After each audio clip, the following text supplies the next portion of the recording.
So, of course, as soon as I upload the previous episode, the news about Nick Foles drops that bombshell. And I had a phone interview to do, and then I had to go volunteer. Thankfully, the volunteer ended early, and so I was able to come back here. But this is exactly why I didn't do the Brady stuff this morning, because I'm like, I want to talk about Brady and free agency, but I'm like, let me wait, because these moves are moving fast, and I might as well wait in towards the evening and see kind of what happens. But I didn't expect the Bears bombshell. So if you haven't heard, we got Nick Foles from the Jaguars. We traded a fourth round compensatory pick, and yeah, he's going to be in the fold. So let me start off by saying already, hopefully we should understand this by now. It's okay to agree. It's okay to disagree. It's okay to agree to disagree. We all want the Bears to win. I'm already expecting stupid comments, but there we go.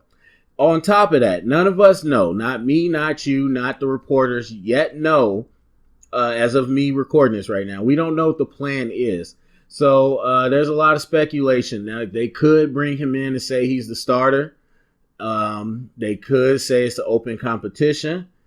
They could say Trubisky's the starter still, and it's an open competition.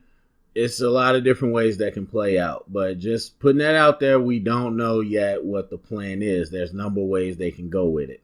All right, so with that being said, there's a lot to talk about. I mean, it's a lot of dynamics. So, number one, the compensation.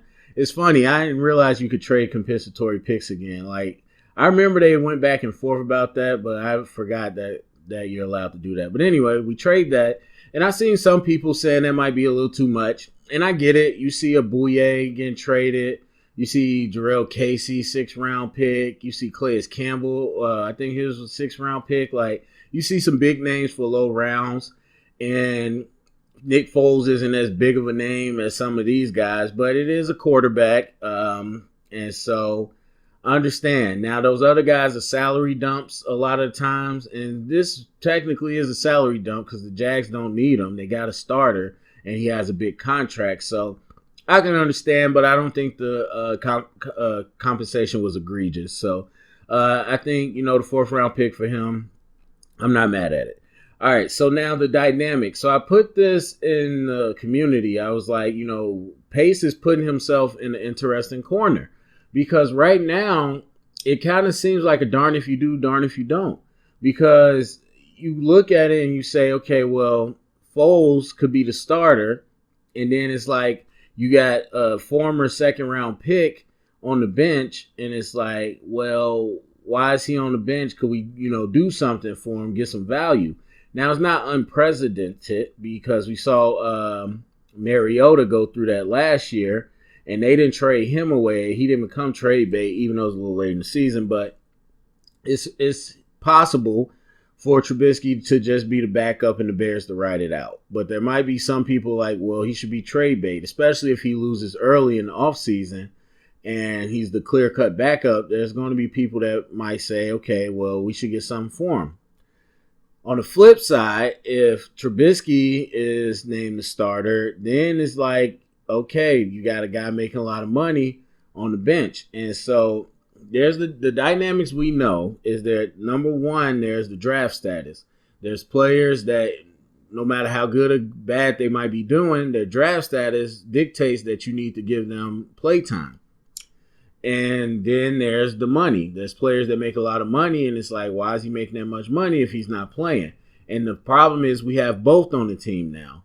And so it feels like one way or the other, you're going to, make a decision that people are going to be like, why are we doing it that way? So there's the possible dynamic there.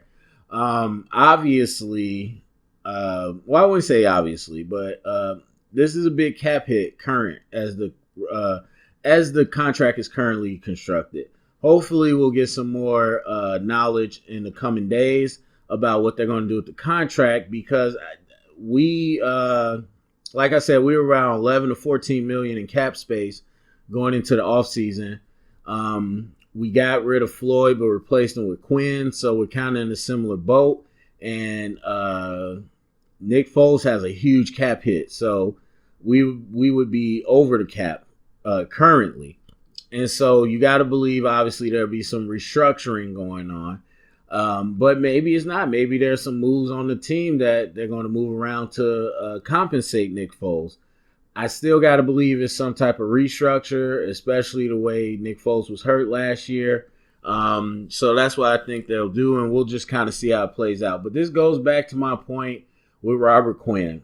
We didn't have a lot of money to begin with. A lot of the good moves are already gone anyway, but we put money into other places that I think could have been used elsewhere. And so now, even if you wanted to bring in a Nick Foles, or a Cam Newton or anybody else, you have to now maneuver a lot of things because we didn't have the cap room to do it. And so hopefully they just have a good restructuring, and hopefully it doesn't cost any other player spots, but it might potentially do that. And again, that adds fuel to the fire. How can we justify getting rid of players or moving players and paying him this much if he's not the starter? So again, they can go different ways with it, but a lot of people probably are sitting there right now like, how can he not be the starter? Especially because a lot of people don't like Mitch. So there's that. Now, the other part that's interesting to me that doesn't quite make sense is Ryan Pace and Nagy and everybody pumping up Trubisky in the offseason. I don't understand. So at this point, like, you were going after a vet quarterback. Tom Brady was a free agent. Phillip Rivers was a free agent. You could recruit them. Teddy Bridgewater, free agent. You could recruit them. Cam Newton. Obviously, the Panthers seemed like they were getting ready to move on. You didn't know that, though, so I'll give you that. But other players like a Nick Foles, you knew his situation. You knew a bunch of different people's situation and kind of what it meant. So this whole idea of they had to say they believe in Trubisky, otherwise it would mess the demand up. That's not true. That's absolutely not true. The avenues that you had to pick quarterbacks, that's not true. And so I don't get why it was this whole we're behind Mitch. And I get to put confidence in them, but to act like, because I covered that conference after, the season was over, that press conference. And I just didn't understand why Pace was such against competition. Like, he says it in lip service, but it was very short of like, this is Mitch's team. This is Mitch's team. We're not really going to give him competition. That's basically how you felt. And that's what they said last year, and they didn't really give him competition. And so them actually doing it this year was surprising because I thought they was doing lip service like last year. But I don't get why they just didn't come out and say that's what their plan was. But anyway, I don't know how Mitch is going to react. I personally don't care a whole lot because honestly, there's only two ways to react. You accept it or you're threatened by it. If you accept it, okay, cool. It's going to be a competition either way. If you're threatened by it, that's not a player that I want anyway. So we'll see. But it was just weird how they treated Mitch at the end of that when they could have just been up front. Like, I think the biggest thing to me was to give him a chance to show that he wants that comp or however it was. Like, you say, yeah, nobody's spot is safe. We're bringing in competition. We got to get better at the quarterback position. Then you give Trubisky a chance to really accept that challenge. But anyway, that's where we are now. So obviously that was the plan. Now, talking about Nick Foles as the actual player, is this good or bad? Here's the problem. Nick Foles has a lot of money that he made for a reason. He's a Super Bowl MVP. He showed some things that he can do. The problem is he has not shown it on a consistent starting basis. And the reason for those that say he's such a good quarterback, there's a reason the team just traded him. And so obviously it's not that he's bad, but he was hurt and the situation happened. But it doesn't change the fact that we haven't seen Nick Foles on an extended basis in his current form. So we don't know. We don't know because you got a guy making his money, and the question automatically is he worth it? And we do not know. No team has had the chance to see him as a full-time starter yet. And so that's what makes this such a scary proposition because you just don't know what he looks like over the course of a season. Now, of course, we know what Trubisky looks like, and so it's like, is it the dance with the devil? Is that the one you want to do? So some people just think unknown is better. The grass is greener elsewhere.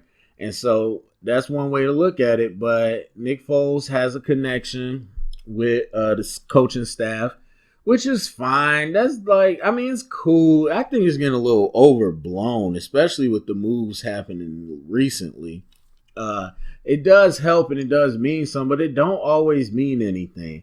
Like, it's very cute. Honestly, it's cute to say, oh, this was his coach in college, or he used to coach him here. Boom.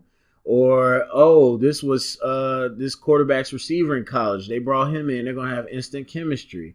Or, oh, that's this person's brother. They're going to be great together. Like, all that stuff is cute. At the end of the day, it is not a huge factor. And so, is he going to know? Like, yes and no. It's not the exact same thing from Jacksonville back to Philly to Kansas City to what's in Chicago. Things have changed, but I'm sure things are similar, and Nagy can go back to some things that Foles might be familiar with, but that doesn't automatically make you able to execute it any better. And so there's familiarity. There's a good chance to be familiar and know the verbiage. Maybe the pocket, or not the pocket, the huddle and everything is a lot cleaner and quicker, but still the ability to execute against the defense, that, the coach ain't going to save you from that. So we just don't know. It's a big question mark. That's the crazy part about it. And so I guess we have to wait and see if Trubisky gets a shot to compete. I got to believe he is. But yeah, it's just weird. Either way it goes, it's going to be kind of weird. Now, again, thinking about Nick Foles, not to say that I watch him extensively, especially because he didn't have a whole bunch of starts. Definitely think he's capable. He definitely has confidence right now. But yeah, without that season in Jacksonville, it's hard to say. So what I do know is that he's a veteran, that he's adapted different areas, that he has the playoff experience, which one could argue might be even tougher coming in at the last second and then going through the playoffs to the Super Bowl. So there's a lot of intangibles there that you like. I don't know that his arm is bigger than Trubisky's or anything, but what you are hoping for is that he just mentally processes things better, and that allows you to be more open with the offense. So there is all of that you can hang your hat on. But this isn't a vacuum. Just like people did with Robert Quinn and Leonard Floyd, this is not a vacuum. It's not an either or. There were other options besides Nick Foles.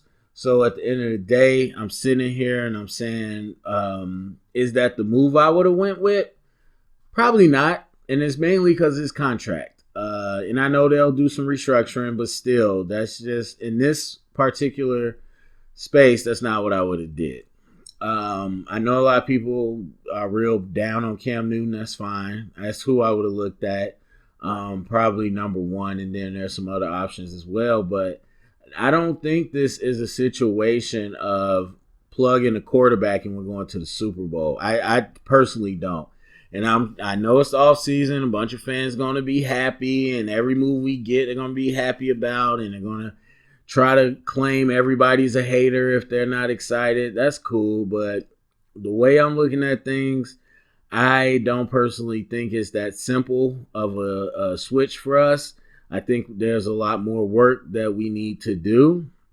And yes, I think the offense can be better, definitely this year, and any improvements will help. Defensively, I don't know that we're going to dominate anybody, but we'll see kind of how the pieces come back together. Yeah, because this whole thing about they're retired, the offense made them tired. Bro, the defense got in the first series, in the first quarter, some games. All this just excuse making to say, oh no, everything's the offense's fault. The defense was perfect. It's just not true. And so it's going to be interesting to see how we retool at a couple of positions and just kind of the mentality we come out with. And then if the offense steps this game up, I definitely think we'll, as I said last year, we were a competitive team. And we'll see if we can take a little bit more of a step up, where instead of just competing when things fall in place, if we're able to take advantage and inflict our will a little bit more. So it'll be interesting. I'm interested to see if Pace comes out and talks about the situation. I'm assuming it's going to be a battle, but we'll see if it's a battle, and then we'll see who comes out on top. But I'm sure everybody has a lot to talk about, so go down in the comment section. Let me know what you think about good old Nick Foles joining the team. Share it around, get the conversation started. Thumbs up, subscribe, and remember, stay up and bear down.